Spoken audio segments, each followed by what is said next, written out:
श्रीनगर में Jammu Kashmir democratic progressive आजाद party का यौम तासीस मनाया गया।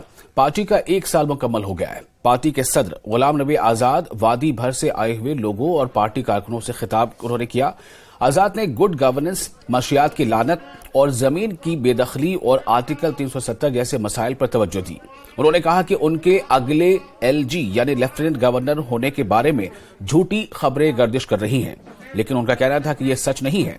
आजाद ने पार्टी के नए कारकुनों को मुबारकबाद दी और वादा किया कि अगर वो जम्मू कश्मीर के वजीर आला बनते हैं तो वो 18 घंटे से ज्यादा काम करेंगे।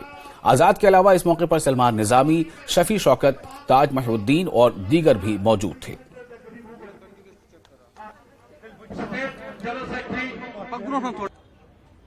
पिछले दिनों से बड़ी ताजा अफवाह, और ये सिर्फ जम्मू कश्मीर में ही, कि गुलाम नबी आजाद साहब लेफ्टिनेंट गवर्नर।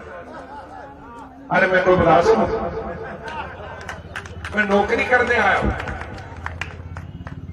नौकरी तो मैंने तब नहीं की थी, आज से 50 साल, जब मैंने कश्मीर यूनिवर्सिटी से एमई फर्स्ट क्लास में किया था, एमएससी। तब तो नौकरी ऐसे मिलती। इसलिए मैं नौकरी करने के लिए नहीं आया, मैं खिदमत करने के लिए आया।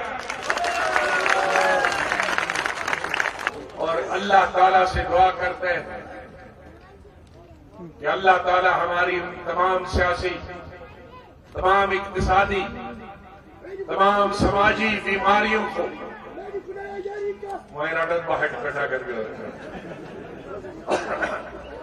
और हमारे जो बच्चे, जो हमारी, जिनके कंधों पे हिंदुस्तान और हमारी रियासत का बोझ था, वो आज गलत रास्ते पे, नशे के रास्ते पे गए हैं।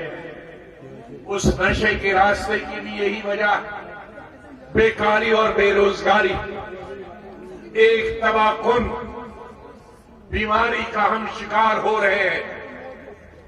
इस बीमारी का हमने, सबने, अवाम ने मिलकर लड़ाई लड़नी है और इस रियासत से उस नशे की बीमारी को खत्म करना।